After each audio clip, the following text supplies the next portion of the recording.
둘째 주일 예배를 하나님 앞에 올려드리도록 하겠습니다. 그리스도가 부활하셨습니다. 주님이 진실로 부활하셨습니다. 할렐루야. 주님의 성소에서 천하 모든 곳에서 하나님을 찬양하여라. 하나님의 위대한 일을 찬양하여라. 하나님의 부활의 능력을 찬양하여라. 아멘.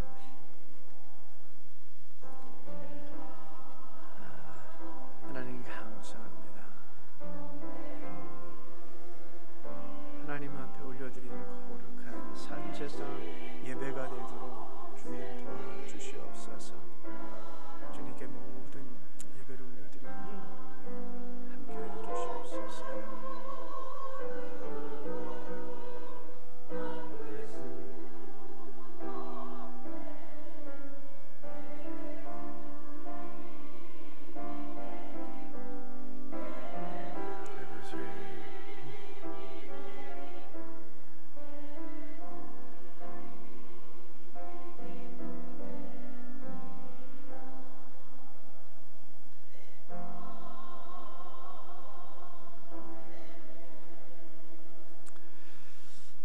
부활의 하나님, 당신께서 무덤 문을 여셨습니다. 그리고 우리를 초대하사 당신께서 주신 새로운 생명 속에서 노래하고 춤추며 기뻐하라 하셨습니다. 그래서 오늘 우리 모두가 죄와 사망을 이기시고 부활하신 우리 주 예수 그리스도를 찬양합니다. 이 시간 상처와 의심과 두려움을 가지고 찾아온 당신의 백성들을 치유하시고 새롭게 하여 주시옵소서. 치유 입은 우리들을 통하여 또 다른 누군가를 치유하는 부활의 사람들이 되게 하여 주옵소서. 우리의 예배를 통하여 부활의 감격, 부활의 기쁨, 부활의 소망이 다시금 가득하게 하여 주시옵소서. 주님, 우리에게 자비를 베푸소서. 예수 그리스도의 이름으로 기도합니다. 아멘.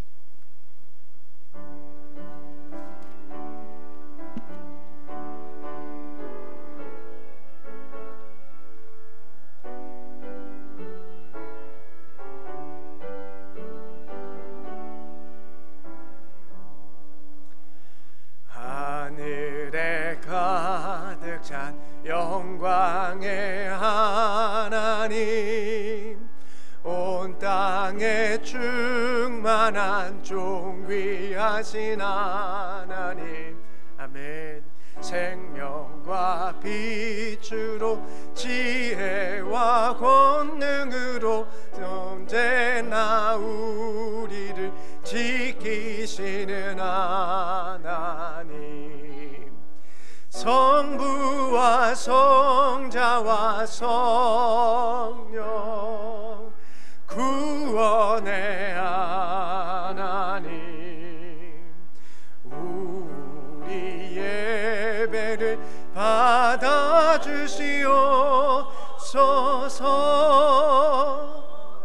사랑이 넘치는 자비하신 하나님, 은혜가 풍성한 구원의 하나님, 참회의 심령에 평안을 주옵시고 죄악의 허물을 용서하여 주소서.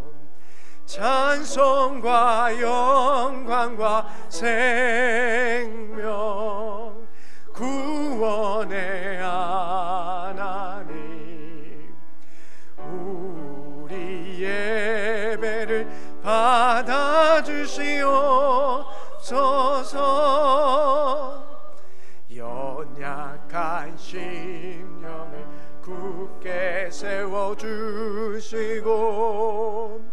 우둔한 마음을 지혜롭게 하시고 주의 뜻 받들어 잠되게 살아가며 주 말씀 따라서 용감하게 하소서. 권능과 지혜와 하나님 우리 예배를 받아주시옵소서. 아멘.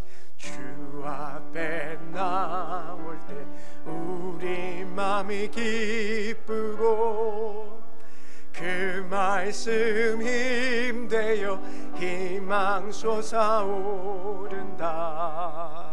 고난도 슬픔도 이기게 하옵시고 영원에 잇대어 살아가게 하소서. 아멘. 우리의 자랑과 기쁨 구원의 하나님 우리 예배를 받아주시옵소서.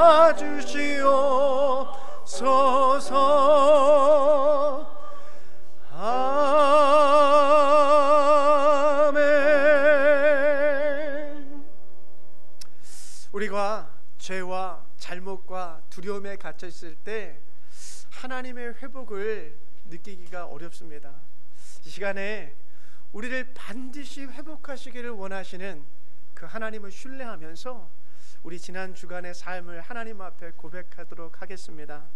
우리 먼저 주보 안에 있는 공동 기도문을 한자 한자 천천히 한자 한자를 생각하면서 기도한 후에 각자의 기도를 드리도록 하겠습니다.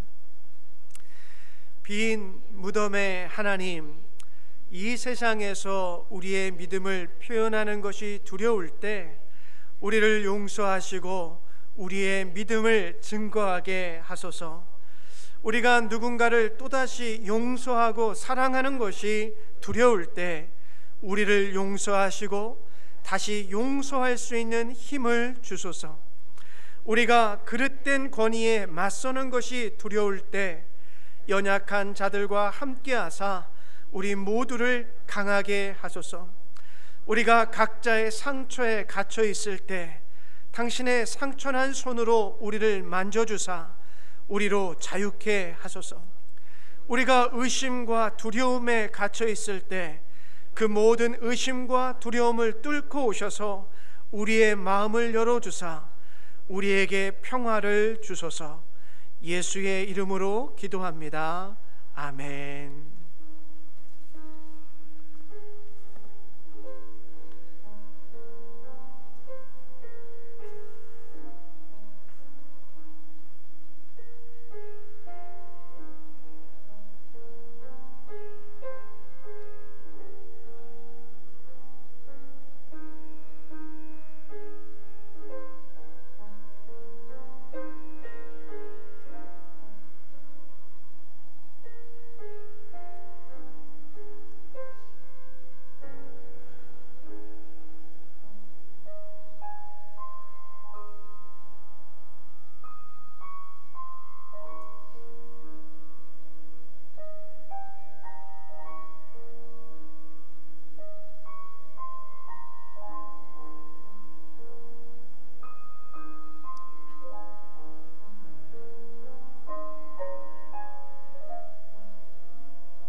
그리스도께서 치유하시는 빛으로 우리의 숨은 곳곳마다 또 어둡게 그려진 상처난 그늘들을 밝히시며 치유하십니다. 주님께서 우리의 영을 소생시키시고 우리 안에 새로운 삶을 불어넣어 주십니다.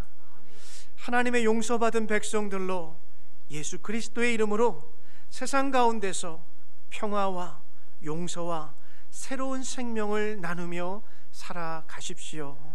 아멘. 전능하사 천지를 만드신 하나님 아버지를 내가 믿사오며 그 외아들 우리 주 예수 그리스도를 믿사오니 이는 성령으로 잉태하사 동정녀 마리아에게 나시고 본디오 빌라도에게 고난을 받으사 십자가에 못 박혀 죽으시고 장사한 지 사흘 만에 죽은 자 가운데서 다시 살아나시며 하늘에 오르사 전능하신 하나님 우편에 앉아 계시다가 저리로서 산 자와 죽은 자를 심판하러 오시리라. 성령을 믿사오며 거룩한 공회와 성도가 서로 교통하는 것과 죄를 사하여 주시는 것과 몸이 다시 사는 것과 영원히 사는 것을 믿사옵나이다. 아멘. 우리 자리에 앉겠습니다.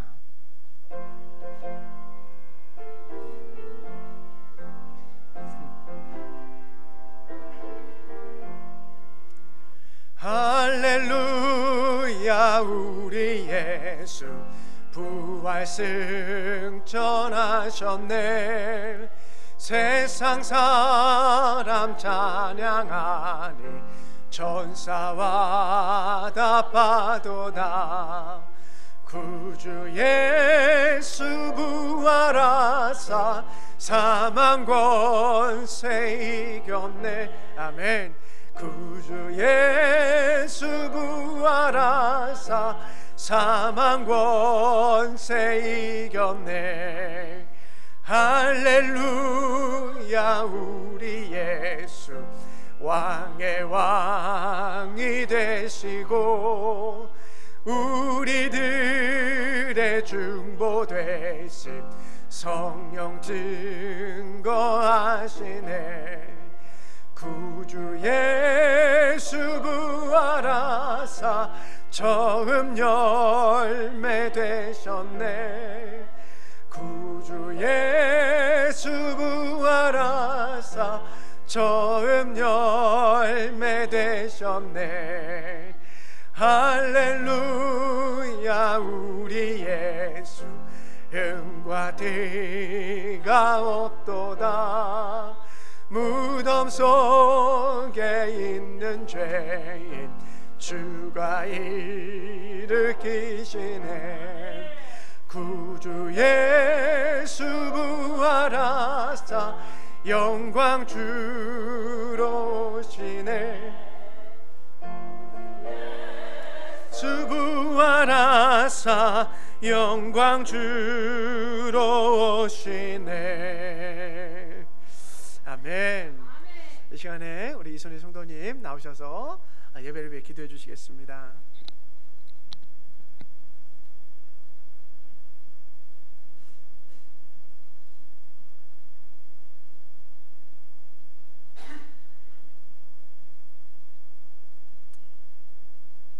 감사합니다. 우리 같이 기도해요. 천지를 지으시고 만물을 주관하시는 전능하신 아버지 하나님, 예배드리고 기도할 수 있게 하여 주셔서 감사합니다. 이 시간 오직 좋으신 성령님께서 우리와 함께 하여 주셔서 우리 모두 은혜 충만함을 주어 주시옵소서. 하나님의 긍휼하심으로 상한 심령들을 회복시켜 주시고 영혼을 편안케 하여 주셔서 무한한 감사를 드립니다. 말씀을 사모하며 주 예수 그리스도를 사랑하는 형제 자매님들 가정과 이웃에 건강과 평안이 넘치게 하여 주시옵시고 세상 방방 곳곳에 사랑과 평화가 넘치게 하여 주시옵소서.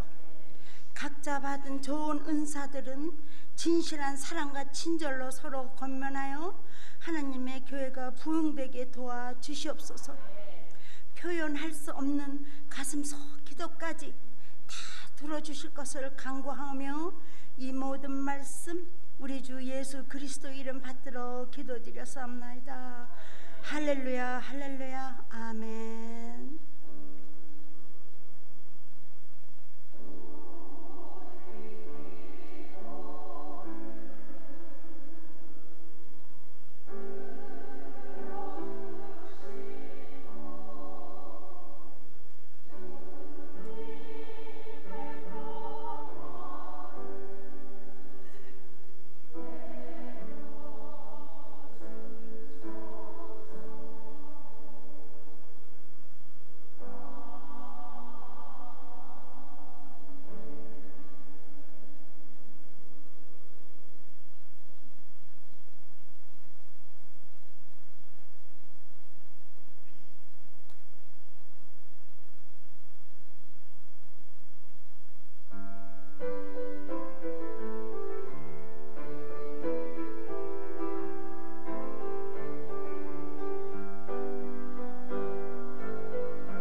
귀한 찬양 감사합니다. 엠버 집사님께서 지난주 저에게 이거 하라고 저한테 말씀하셨는데 제가 차마 이거를 못하고 그러니까 앞에서 하시더라고요. 귀한 찬양 감사합니다.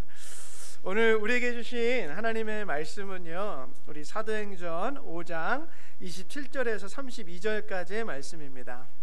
우리 사도행전 5장 27절에서 32절까지의 말씀, 제가 하나님의 말씀을 봉독하도록 하겠습니다. 그들이 사도들을 데려다가 공회의 앞에 세우니 대제사장이 신문하였다. 우리가 그대들에게 예수의 이름으로 가르치지 말라고 엄중히 명령하였소. 그런데도 그대들은 그대들의 가르침을 온 예루살렘에 퍼뜨렸소. 그대들은 그 사람의 피에 대한 책임을 우리에게 씌우려 하고 있어.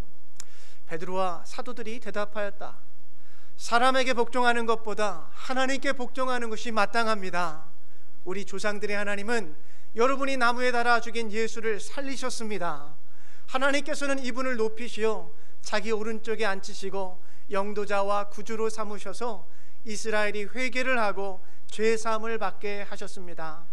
우리는 이 모든 일의 증인이며 하나님께서 자기에게 복종하는 사람들에게 주신 성령도 그러하십니다.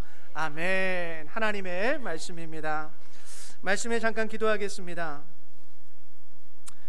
살아계신 하나님, 부활하신 주님께서 두려움에 숨어있던 제자들의 방으로 들어오신 것처럼 이 시간 당신의 말씀이 우리 안에 들어오게 하여 주옵소서. 성령의 능력으로 부활하신 주를 직접 보지 못한 우리들로 하여금 믿게 하여 주시옵소서. 예수 그리스도의 이름으로 기도하옵나이다. 아멘. 할렐루야. 사랑합니다. 축복합니다. 우리 좌우 앞에 계신 분하고 인사할까요? 사랑합니다. 축복합니다. 사랑합니다. 예, 사랑하고 축복합니다. 네. 오늘 말씀의 제목 한번 읽어볼까요? 시작. 진실을 말하는 담대함. 진실을 말하는 담대함. 여러분, 2018년에 미국의 시사주간지인 타임 매거진에 2018년 올해의 인물로 선정된 분이 이 자말 카슈크지라는 사람입니다. 이 사진에 보이는 분인데요. 여러분, 이 카슈크지라는 사람은 2011년부터 사우디아라비아에서 벌어지고 있는 민중혁명을 지지했고, 또 이 사우디아라비아 정부의 잔혹한 그 정부의 실상들, 진실들을 세계에게 보도하면서 알려지게 된 인물입니다. 그런데 안타깝게도 여러분, 이 사우디아라비아의 잔혹함, 그 정부의 잔혹함을 진실을 증거하다가 그만 살해되고 말았습니다. 그래서 2018년 시사 매거진 타임즈에 올해의 인물로 선정되었습니다. 살다 보니까요, 사실을 사실대로 말하는 것이 참 어렵다라는 것을 느끼게 되었습니다. 이상하죠? 여러분, 사실이라는 것은 실제로 시간과 공간에서 벌어지고 있는 사건이나 현상들, 쉽게 말하면 제 눈으로 직접 본 그 사건을 사실이라고 하는데요, 이 사실을요, 내 눈으로 내가 직접 본 건데 이것을 사실대로 말하다가 위험을 당하기도 하고 손해를 보기도 하기 때문에 사실을 사실대로 말하는 것이 어떨 땐 굉장히 위험하다라는 것을 경험하게 됩니다. 여러분, 법원에 증인으로 출석하는 사람들 가운데 66.7%가요 법정에 서가지고 사실을 사실대로 증언하는 데 있어서 두려움을 느낀다고 합니다. 왜 그런지 아세요? 혹시나 하는 보복 때문에 사실대로 말하는 것에 대해서 두려움을 갖는데요.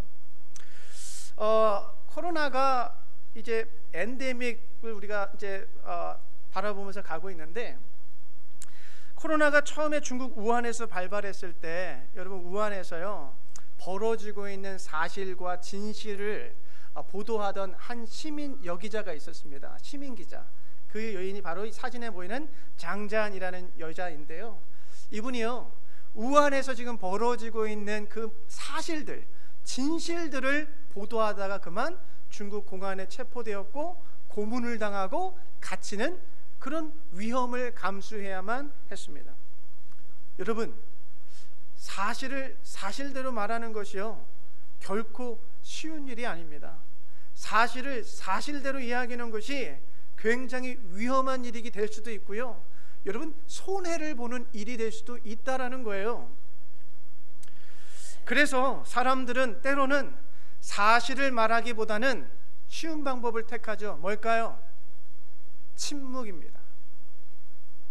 내가 본 게 있고 사실을 아는데도 불구하고 사실을 말하는 순간 내가 피해를 당할 것 같고 내가 손해를 보는 것 같고 내가 위험을 당할까 봐 아예 말을 하지 않는 거예요. 침묵을 하는 거예요. 아니면 혹시나 하는 마음에 하얀 거짓말을 덧입혀서 사실을 왜곡해서 말하기도 합니다. 교회 역사를 보면요, 교회가 사실과 진실과 진리 앞에 침묵하고 오도했던 오류들이 여러 차례가 있었습니다. 특히 대한민국이 독재 정권 하에 있을 때 여러분 수많은 대학생들이 길거리에 나가 민주주의를 외치며 항쟁할 때 안타깝게도 많은 교회가 진실에 침묵했고 그 진실을 오도하고 말하지 못했습니다. 뿐만 아니라 여러분 독일의 히틀러와 나치 정권이요 600만 명의 유대인들을 학살할 때 대부분의 독일의 교회들이 침묵하거나 혹은 나치 정권을 지지하는 성명을 내었습니다. 이유가 뭘까요? 분명하죠. 사실을 사실대로, 진실을 진실대로 이야기했다가는 위험에 처할 수도 있고 손해를 볼 수도 있고 위기에 처할 수도 있기 때문에 사실을 사실대로 말할 수 없었던 것입니다. 최근에요, 러시아에서 우크라이나를 침공하고 우크라이나의 전쟁을 시작한 이 러시아 정부에 대해서 시위하는 반전 시위를 하던 러시아 시민들 가운데 1만 3천여 명의 시민들이 체포되었다라는 기사를 보게 되었습니다.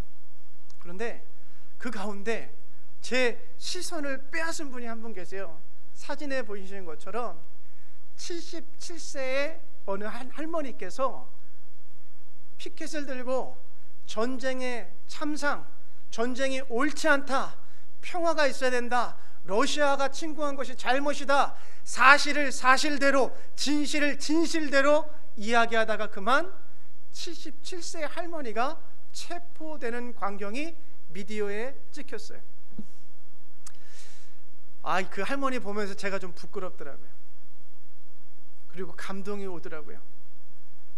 분명 자기가 손해가 있을 걸 알지만, 분명 자기가 위험해질 걸 알지만, 그럼에도 불구하고 사실을 사실대로 말할 수 있는 그 담대함, 그 용기, 진실에 침묵하지 않고 진실을 말할 수 있었던 그 할머니의 용기와 담대함에 제 스스로가 굉장히 부끄러워지고 그 할머니가 굉장히 위대하게 보였습니다.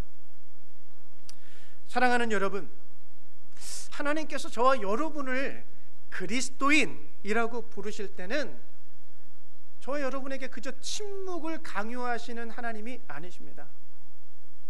우리 하나님께서는 손해가 있다 할지라도, 설사 위험이 뒤따른다 할지라도 사실과 진실을 우리에게 증언하라고 우리를 불러주신 줄 믿습니다. 아멘. 왜냐하면 여러분, 우리가 믿고 고백하고 따르는 우리 하나님께서 진리이시기 때문에 그렇습니다.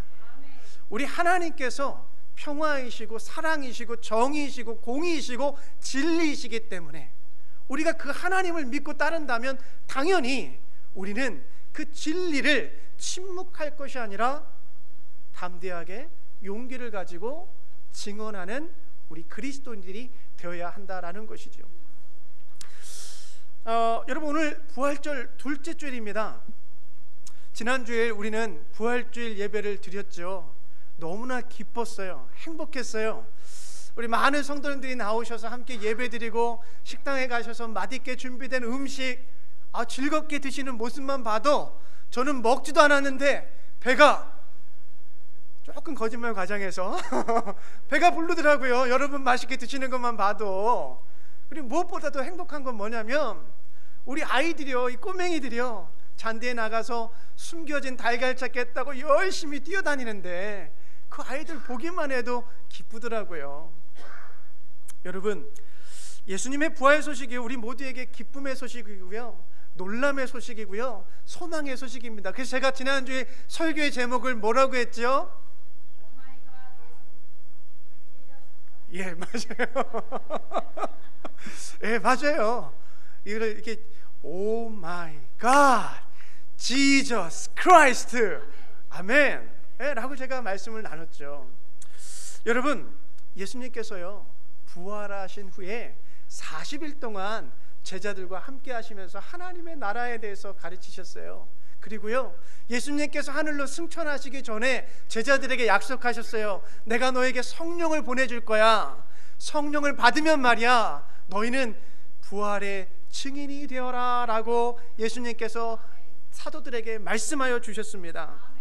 여러분, 사도들은요, 제자들은요, 예수님의 그 명령에 따라서 예수 그리스도의 부활의 증인이 되어서 가는 곳곳마다 복음을 전합니다.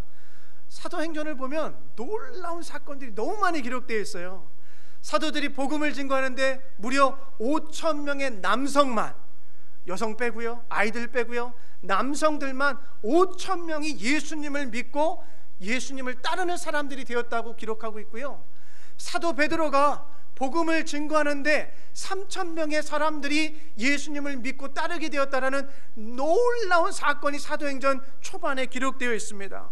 여러분, 부활을 증언함에 있어서 놀라운 기적과 사건들이 일어나고 있는 거예요.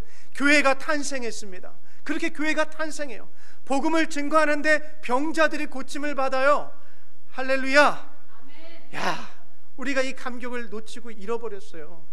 복음을 증거하는데 이와 같은 기적들이 일어나더라고요. 더 놀라운 사실은요, 교회가 탄생했는데 성경을 자세히 보면, 사도행전 초반에 자세히 보시면 교회 안에는 가난한 사람이 단 한 사람도 없었다라고 기록하고 있어요. 이게 무슨 말인가? 부자들만 교회 왔나? 돈 있는 사람들만 교회 와가지고 가난한 사람이 없나? 그 말이 아니에요. 초대교회는요, 물물 자식의 모든 것들을 다 나눠 쓰는 거예요. 저기 가난한 사람이 있으면 내 것 갖다 주는 거예요. 저기 가난한 사람이 있으면 내 것 팔아가지고 같이 나눠 쓰는 거예요. 그러니까 가난한 사람이 한 명도 없는 초대교회가 이루어졌어요. 이게 어디서부터 일어났다고요?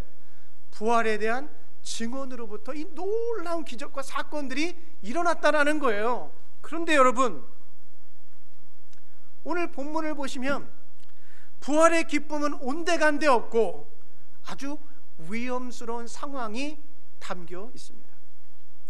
부활하신 예수의 증인이 되는 것이 결코 좋은 일만 있는 것은 아니라는 것을 오늘 본문을 통해 우리는 발견하게 됩니다. 오히려 예수 부활에 대한 사실과 진실과 진리를 말하는 증인들에게 위험이 따르고 있음을 우리는 본문을 통해 보고 있어요. 여러분, 예수의 증인들이요, 예수님의 복음을 증거하다가 대제사장과 산헤드린 공의회와 종교 지도자들에 의해서 붙잡혀서 감옥에 갇힙니다. 그리고 매를 맞고요, 협박을 당해요.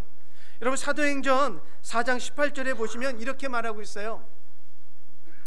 더 이상 예수의 부활도 그리고 예수의 이름으로 그 무엇도 전하지 말라. 이 종교 지도자들은요 두려웠을 거예요. 왜냐하면 온 예루살렘에 급속도로 퍼지고 있는 예수의 부활에 대한 소식 때문에 이 종교 지도자는 두려웠습니다. 왜요? 예수 그리스도의 죽음에 가장 앞장선 사람들이 그들이었기 때문에 그래요. 그래서 어떻게 해서든지 복음을 증언하는 사도들, 제자들의 입을 단속해야 되고 막을 필요가 있었어요. 그래서 더 이상은 예수를 전하지 말라라고 위협하고 협박하는 거예요. 그리고 감옥에서 풀어줘요. 근데요, 감옥에서 나온 제자들이요, 협박이 있고 매를 맞고 위험스러운 상황인데요, 그러면 입을 좀 닫아야 될 거 아니에요. 그잖아요. 지금 매를 맞고 나왔잖아요. 지금 다시는 더 이상은 예수를 가르치지도 말고 증거하지 말라고 지금 종교 지도자들이 협박하고 위협하고 있잖아요. 그러면 입을 다물고 있어야죠. 그런데 이 사도들은요, 입을 다무는 것이 아니라 나와서 또다시 예수는 부활하셨다, 예수는 주님이다라는 이 진리를, 이 진실을, 이 사실을 위험에도 불구하고 또 증거하다가 다시금 잡혀서 그 종교 지도자들 앞에 다시 서가지고 신문을 받고 있는 대목이 오늘 우리가 읽은 사도행전 5장의 말씀이에요. 여러분, 종교 지도자들이요, 풀어졌던 이 사도들을 다시 잡아가지고 신문할 때 이렇게 이야기합니다. 우리가 그대들에게 예수의 이름으로 가르치지 말라고 엄중히 명령하였어. 그런데도 그대들은 그대들의 가르침을 온 예루살렘에 퍼뜨렸어. 그대들은 그 사람의 피에 대한 책임을 우리에게 씌우려 하고 있어라고 종교 지도자들이 지금 이 사도들을 지금 다시 위협하고 공격적으로 신문하고 있는 부분을 우리가 보고 있어요. 사랑하는 여러분, 부활을 증언하는 것이요, 사실과 진실과 진리를 증언하는 일이요, 위험한 일이라는 거예요. 놀라운 기적도 일어나지만 그 진실을 이야기함으로 손해가 있을 수도 있고 위험이 뒤따를 수도 있다는 것을 오늘 본문은 우리에게 보여주고 있습니다. 그런데 놀라운 사실은 사도들이요, 그 위험과 손해에도 불구하고 예수를 증언하는 일을 멈추지 않더라는 거예요. 그 증언하는 일을 계속 이어가더라는 것이죠.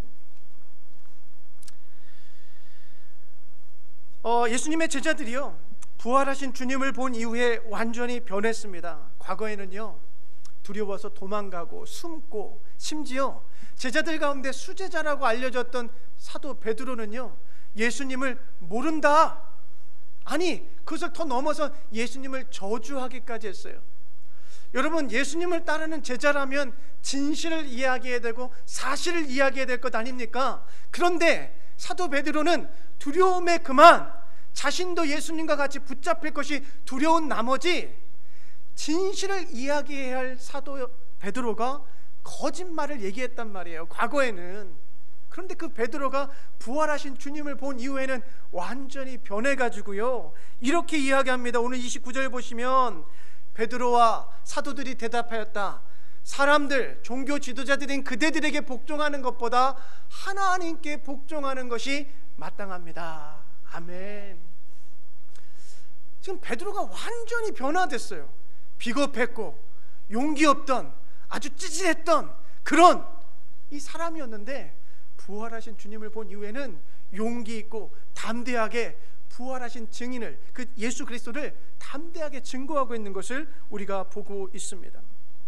근데 놀라운 사실은요, 이 사도행전 5장의 후반부에 보시면 이 사도들, 이 공회에 있었던 이 종교 지도자들이 너무 열받아가지고 지금 풀어줬는데 다시 잡혀왔잖아요.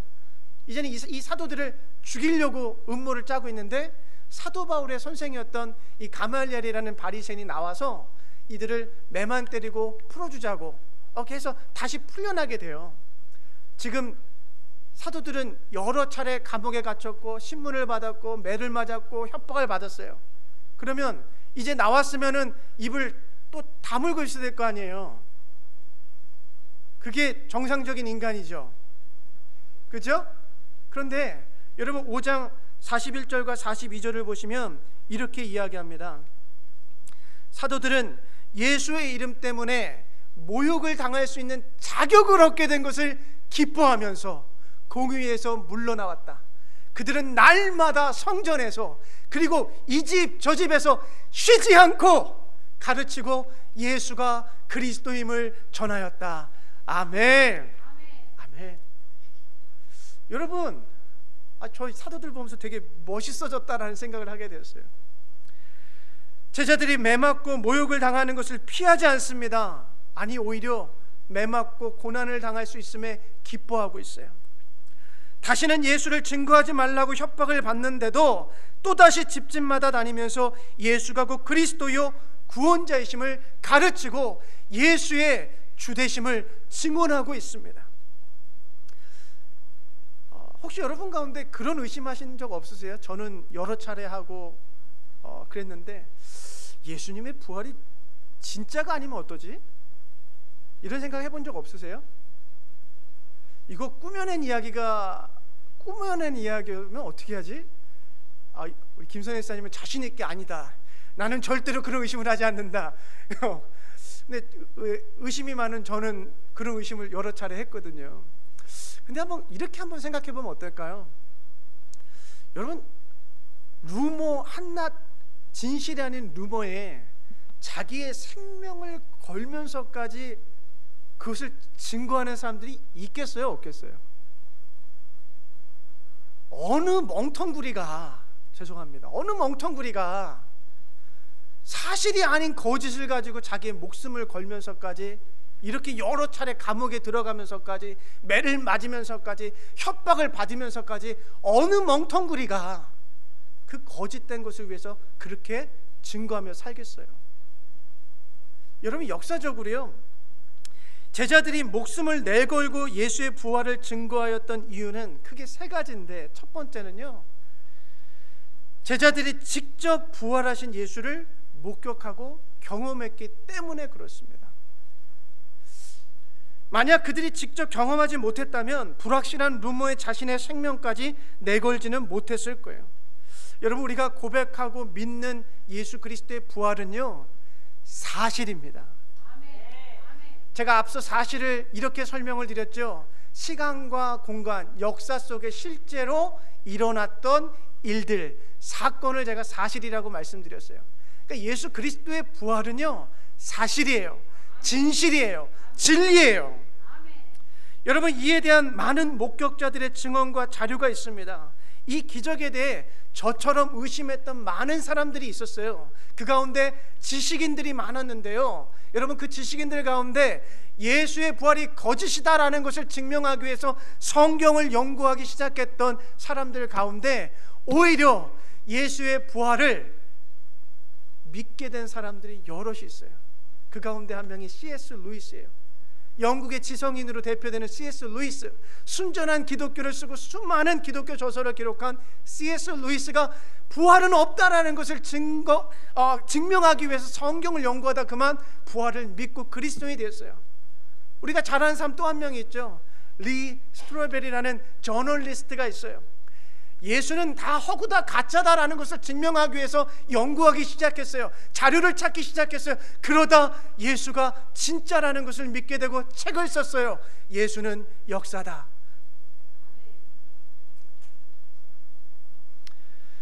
여러분, 예수님의 제자들이요, 자신의 목숨을 내걸면서까지 이 복음을 증언할 수 있었던 첫 번째 이유는 예수님의 부활을 직접 목격하고 만졌고 경험했기 때문에 가능했다는 것이죠. 두 번째는요, 여러분, 그들이 예수님으로부터 직접 명령, 사명을 받았기 때문에 그렇습니다. 부활의 목격자들로서 예수님께서는 땅끝까지 이르러 내 증인이 되어라 라고 말씀하셨잖아요. 그 명령을 받았으니 사람에게 복종하는 것이 아니라 하나님께 복종하는 것이 마땅하다라고 증언하고 있는 거예요. 또 세 번째로는요, 이들이 성령의 능력을 입었기 때문에 가능합니다. 사도행전 1장 8절입니다. 그러나 성령이 너희에게 내리시면 너희는 능력을 받고 예루살렘과 온 유대와 사마리아에서 그리고 마침내 땅끝까지 이르러 내 증인이 될 것이다. 아멘. 여러분, 사도들은 사실과 진실을 침묵할 수 없는 여러 경험들이 있었습니다.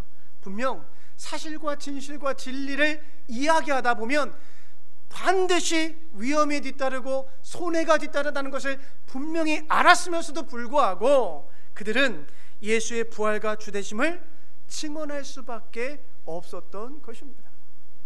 제가 앞서 여러 케이스들을 여러분들에게 소개해 드렸습니다.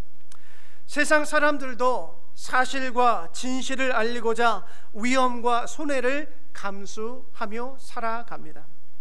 전쟁의 참상을 알리다가 77세의 할머니는 체포되었습니다. 코로나 바이러스에 대한 진실을 알리다가 어느 시민 기자는 체포되어 고문까지 당했습니다. 어느 한 언론인은 진실을 진실되게 이야기하다가 그만 살해되기도 하였습니다. 예수를 알지 못하고 믿지 않는 사람들도 사실과 진실을 위해서 자기의 생명을 내걸고 있습니다. 하물며 내가 곧 길이요 진리요 생명이라 말씀하신 예수 그리스도를 믿고 뒤따르는 우리 그리스도인들이 진실과 사실과 진리를 위하여 목숨을 내걸어야 하지 않겠습니까? 2000년 전 예수의 죽음과 부활은 사실입니다. 진실입니다. 그리고 진리입니다. 우리의 죄사함과 구원을 가져다 주시는 하나님의 은총의 사건입니다. 그러기에 사도들은 자신의 목숨을 내걸면서까지, 자신의 죽음을 위험을 감수하면서까지 그 사실과 진실과 진리를 선포하였습니다. 여러분, 이제 그 진실에 대한 바톤을 사도들로부터 저와 여러분이 받게 되었어요. 저와 여러분이 이제는 그 사실과 진실과 진리를 세상 가운데 담대하게 증언해야만 하는 역할을 받게 됐다라는 거예요. 그래서 제가 여러분에게 두 가지를 권면하고 싶습니다. 오늘 이 아침에 첫 번째, 여러분, 예수라는 진리를 고백하는 그리스도인들로서 길이요 진리요 생명이신 예수를 증언하면서 살아가실 수 있기를 축복합니다. 여러분, 만나는 이들에게 예수를 좀 이야기하시기를 바랍니다. 만나면 그 뭐 말할 게 너무 많죠. 뭐 맛있는 거 뭐가 있다더라, 뭐부터 시작해가지고 누구는 어떻다더라, 뭐 여러 가지 할 얘기 있잖아요. 근데 여러분, 그 많은 이야기들에 앞서서 예수 그리스도를 좀 이야기하고 나누실 수 있기를 축복합니다. 19세기의 부흥사였던 무디 목사님의 일화가 있는데요. 이 무디 목사님이요, 하나님 앞에 이런 약속을 하나 했대요. 하나님, 내가 하루에 한 명에게 꼭 복음을 증거하게 도와주시옵소서. 그래서 이 무디 목사님은요, 만나는 사람이 있으면 하루에 꼭 한 명에게는 예수 그리스도에 대한 복음을 증거했어요. 그런데 어느 한 날은 이 복음을 증거할 수 없이 집에 돌아와서 잠을 주무시게 되는데, 침대에 누우면서 계속 죄책감이 뒤따라오는 거예요. 내가 오늘 한 사람에게 복음을 증거하지 못했다는 이 사실이 침대에 눕는 그 순간까지 불편한 거예요. 내가 하나님과 약속했는데 그 약속을 지키지 못해서. 그래서 침대에 누웠다가 그만 일어나서 다시 부랴부랴 옷을 입고 한밤중에 길거리에 나가서 찾기 시작했어요. 내가 누구에게 복음을 증거해야 될까 찾다가 보니까 어느 한 사람이 있는데, 그 한 사람은 술이 만취해가지고 이렇게 이러신 분이에요. 술이 만취하셔가지고. 근데 무디 목사님께서 하나님과 약속을 지키기 위해서 그 사람에게 찾아가서 말합니다. 혹시 예수님을 아십니까? 라고 이제 복음을 전하려고 예수님을 아냐고 말하니까 이 술 취하신 분이 대뜸 예수라는 말을 듣자마자 벌컥 화를 내뱉는 거예요. 무디 목사님이 더 이상 이 술 취한 사람에게 복음을 전할 수 없어서 그만 집으로 돌아오게 됐는데요. 한참 있다가 누군가가 문을 두드리기 시작하는 거예요. 무디 목사님이 문 두드리는 소리를 듣고 나가서 문을 열어보니까 아까 그 사람, 만취했던 그 사람이 서 있는 거예요. 그 사람이 무디 목사님에게 이렇게 얘기하더랍니다. 당신이 나에게 예수를 아시나요? 라는 이 질문을 듣는 순간부터 내가 예수라는 말을 듣고 화를 내긴 했지만 당신 떠난 이후로 계속 예수를 아시나요? 예수를 아시나요? 이 말이 계속 귀에 맴돌더라는 거예요. 그래서 어쩔 수 없이 이 사람이 그 맴도는 소리 때문에 예수를 믿겠다고 지금 이 무디 목사님을 찾아왔다라는 일화가 있었던 거예요. 사랑하는 여러분, 우리는 복음을 증거하기 앞서서 참 많은 고민과 걱정과 두려움을 갖게 됩니다. 이 사람 절대로 안 변해. 내가 이 사람을 얼마나 오랫동안 알았는데 절대로 안 변해. 그러면서 복음 전하는 것을 멈추죠. 근데 여러분을 보세요. 절대로 안 변할 것 같은 여러분이 변하시잖아요. 여러분을 보시라고요. 여러분, 무디 목사님이요, 한 거라고는 단 하나예요. 진리를 담대하게 선포한 거예요. 예수 그리스도를 아십니까? 이 진리를 담대하게 선포하였을 뿐입니다. 나머지는 누가 하셨어요? 하나님께서 하시는 거예요. 하나님께서. 여러분, 때를 얻든지 못 얻든지 만나는 사람들에게 다른 거 말고요, 예수를 아십니까? 그것만 말씀하세요. 그것만. 그러면 나머지는 우리 주님께서 함께 하실 줄 믿습니다. 제가 이렇게 설교 준비하면서 원고에 없는 얘기라서 또 이거 제가 이렇게 삼천포로 빠지기 쉬운데, 그 한국에서는 이렇게 전도 축제를 하잖아요. 그래서 가족들을 전도하는 불신자, 교회에는 지금도 보시면 아시겠지만 남성이라고는 저 양윤석 성도님, 우리 장갑순 성도님 딱 3명밖에 없고 나머지는 다 여자잖아요.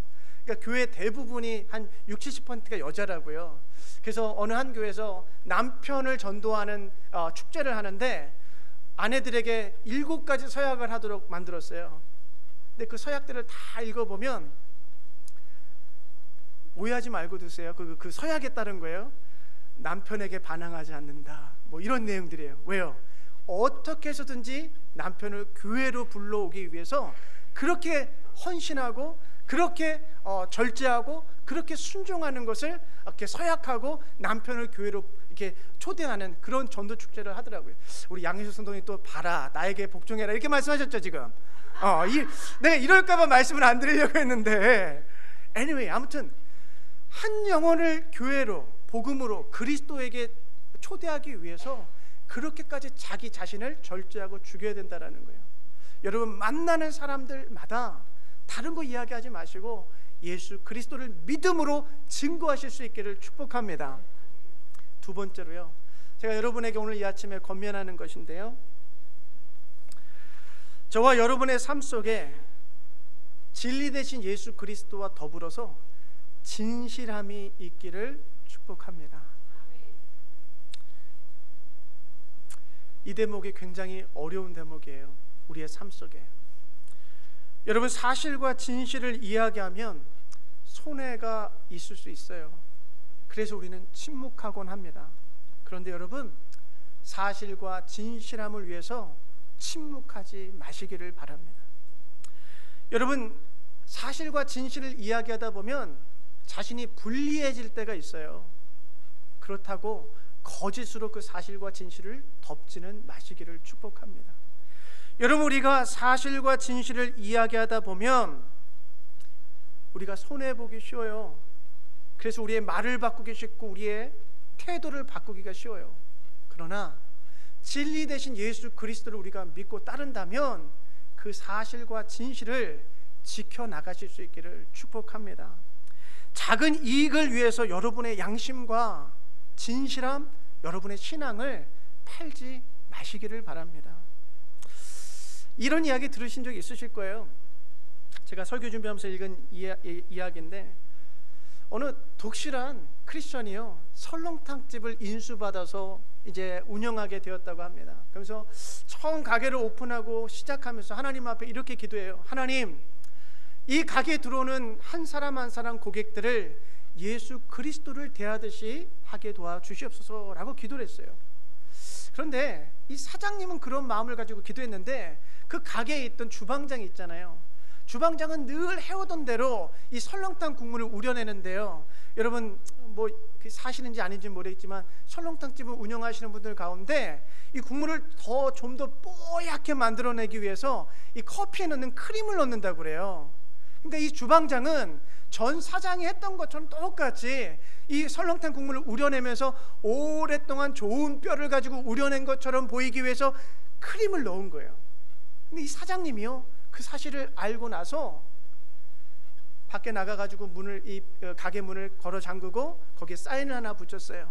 오늘 우리는 휴무입니다 라고 붙여놓고 하나님 앞에 다시 기도하기 시작합니다. 하나님, 우리 집에 오시는 손님을 예수님처럼 모시기로 하였는데 어떻게 예수님을 크림 국물을 설렁탕 국물로 속여서 대접하겠습니까? 도저히 그럴 수는 없습니다 라고 기도를 하고 나서 주방장이 이미 끓여놓은 그 설렁탕 국물을 다 쏟아 부어냅니다. 그리고 진실하게 양심적으로, 신앙적으로 좋은 뼈를 가지고 오랫동안 우려서 국물을 내기 시작했어요. 여러분, 이렇게 진실하게 살아간다는 것이 어려운 일이에요. 왜냐하면요, 좋은 뼈를 더 많이 살려면 더 많은 비용이 들어가야겠죠. 더 오랜 시간을 우려내야 되려면 더 많은 가스가 들어가고 전기가 들어야겠죠. 더 많은 에너지가 들어가야겠죠. 손해가 있어요. 분명히 손해가 있어요. 그런데 이렇게 진실하게 비즈니스를 운영하다 보니까 소문을 낳고 하다 보니까 이전보다 더욱더 번성하게 되었다라는 이야기를 읽게 되었어요. 여러분, 이것이 바로 진실의 힘입니다. 저와 여러분이 이 진실의 힘을 좀 믿었으면 좋겠어요. 오늘날 우리가 살아가는 이 시대는요, 가짜가 판을 치고요, 거짓이 승리하는 것 같고요, 불의가 더 많은 힘을 가진 것처럼 보이는 이 시대예요. 그래서 알게 모르게 그리스도인들도 그곳에 동조하여 그냥 눈 질끈 감고 침묵하면서 거짓에, 가짜에, 불의에 동조하면서 살아가요. 그런데 여러분, 진실이 반드시 승리하게 되어 있어요. 이것을 좀 믿고 우직하게 살아가실 수 있기를 축복합니다. 누군가 말합니다. 정의와 진실은 현실 속에서 끊임없이 위협을 받는다. 그러나 긴 역사 속에서 진리는 반드시 승리한다. 여러분, 불의가 판을 치는 세상 속에서 진실하게 말하고 살아가는 이들이 반드시 승리합니다. 시편 기자가 이렇게 우리에게 이야기합니다. 한번 읽어볼까요? 주님, 누가 주님의 장막에서 살 수 있겠습니까? 누가 주님의 거룩한 산에 머물 수 있겠습니까? 깨끗한 삶을 사는 사람, 정의를 실천하는 사람, 마음으로 진실을 말하는 사람입니다. 아멘. 이 부활의 계절, 부활의 증인으로 살아가실 수 있기를 바랍니다. 그리고 그 부활의 증인의 삶은 진실한 말과 진실한 행동을 통해 드러나게 되어 있어요. 저와 여러분이 그와 같은 진실한 사람들 되실 수 있기를 축복합니다. 기도하겠습니다. 길이요 진리요 생명이신 주님, 우리로 복음의 진리를 담대하게 선포하는 삶이 되게 하여 주옵소서.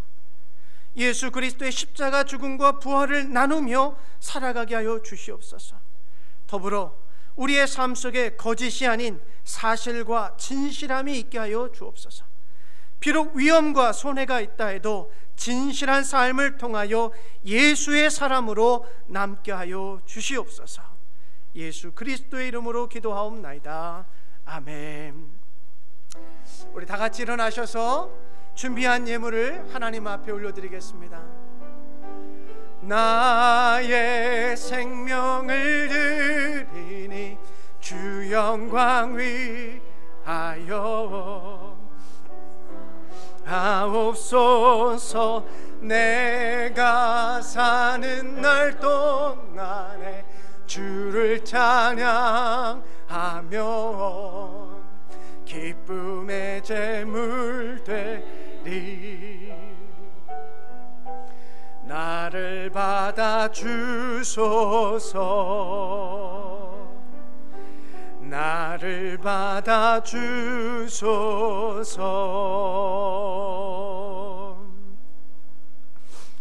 거룩하신 하나님, 우리의 예물을 축복하시고 당신의 놀라운 일을 위하여 사용하여 주소서. 이 작은 예물이 상처 입은 자를 위하여 사용되게 하시고 낙담한 자를 위한 희망이 되게 하시고 두려움에 떠는 이들에게 용기가 되게 하여 주옵소서. 슬퍼하며 비통한 자들의 믿음을 다시 세우는데 우리의 이 예물이 쓰여지게 하여 주시옵소서. 당신의 신실한 증인이요 첫 번째 부활이요 또 이 땅의 모든 주권자들의 통치자이신 예수 그리스도의 이름으로 기도하옵나이다. 아멘. 우리 자리에 앉겠습니다. 우리 광고 말씀 드리겠습니다. 우리 다음 주일은요, 벌써 우리 애니스톤 한인장로교회 창립 44주년입니다. 그래서 우리가 창립주일로 예배를 드리고요, 우리 새로 임직하는 두 분의 장로님, 우리 송규선 집사님, 장혜란 집사님의 임직식이 예배 중에 있습니다. 이를 위해서 기도해 주시기를 부탁드리고요, 우리 다음 주에 우리 게스트 스피커로 오시는 목사님, 여러분 이렇게 좋아하시는 정태호 목사님이십니다. 우리 한 7년 전인가요? 오셔가지고 부흥에 인도하실 때 막 에너지 넘치게 또 재미있게 우리 말씀 나눠주셨던 정태호 목사님 오시니까 우리 기도로 중보해 주시면 감사하겠습니다. 그리고 우리 오늘까지 켄터키 루이빌 우리 여행 등록을 마감합니다. 그러니까 오늘까지 250불과 함께 저에게 등록을 해주시면 제가 이제 그 명단을 가지고 여행을 준비하도록 하겠습니다. 잊지 마시고 오늘까지 등록해 주시면 감사하겠습니다. 그리고 우리 다다음 주 5월 8일은 원래 1부, 2부 나눠서 예배드리는 둘째 주일인데 그 주일이 어머니 주일입니다. 그래서 어머니 주일은 우리가 다시 9시에 연합 예배로 드리니까 기억하시고 8시에 오시면 감사하겠고요. 오늘 우리 성가대 지휘자 집사님이 안 계시니까 조금 방황하는 성가대원들을 보셨죠? 예, 눈동자가 흔들리고 어찌할지를 모르는 그런 모습을 제가 봤는데, 우리 엠버 집사님하고 우리 밥 성도님이 지금 가족 여행을 떠나셨습니다. 그래서 목요일날 돌아오시니까 우리 두 분을 위해서 또 기도해 주시면 감사하겠습니다. 우리 성경 쓰기 시상식을 하도록 하겠습니다. 오늘은 우리 한 분 개인 사진도 찍지만 다 받으시고 나서 앞에 나오셔서 우리 단체 우리 사진도 좀 촬영하도록 하겠습니다. 제가 가나다 수로 호명할 테니까 나오셔서 받아가시면 좋겠습니다. 이거 받으시고요. 여기 서 계시는 분께서 단체를 찍어야 되니까 들어가지 마시고, 그리고 죄송합니다. 이번 우리 카드는 저희 둘째 딸에게 만들려고 시켰더니 가위질을 빽빽 해가지고 안에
축하드립니다.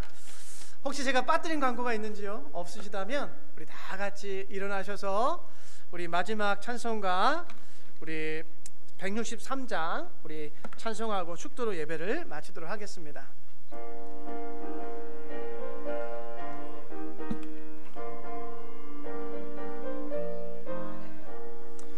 언제 주님 다시 오실는지 아는 이가 없으니 등 밝히고 너는 깨어 있어 주를 반겨 맞아라. 주 안에서 우리 몸과 마음이 깨끗하게 되어서 주 예수님 다시 오실 때에 모두 기쁨으로 맞아라. 주 오늘에 다시 오신다면